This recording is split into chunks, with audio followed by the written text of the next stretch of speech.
పవన్ కళ్యాణ్ మంచి చెడు పవన్ కళ్యాణ్ వచ్చేటప్పటికి అసలు పోటీ ఉంటుందా లేదా తెలుగుదేశం పార్టీ నాయకులకు సంబంధించి ఒకానొక పరిస్థితులలో వైసీపీని ఎదుర్కోగలిగిన శక్తి ఉందా లేదా అన్నటువంటి దశలో దాన్ని పోటీలోకి తీసుకురావడంలో కూటమి కట్టించడంలో నరేంద్ర మోడీని ఒప్పించడంలో ఇటు భారతీయ జనతా పార్టీని తెలుగుదేశాన్ని కలపడంలో పూర్తిగా సక్సెస్ అయింది పవన్ కళ్యాణ్.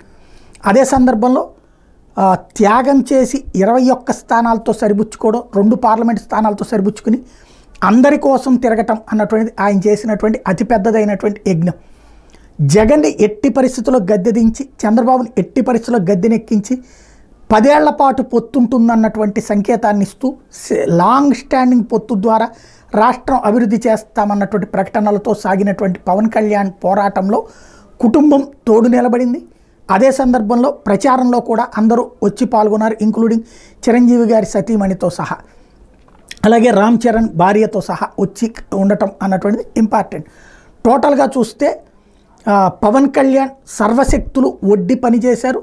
అదే సందర్భంలో కష్టపడి కేడర్ మొత్తాన్ని నిలబెట్టుకున్నారు.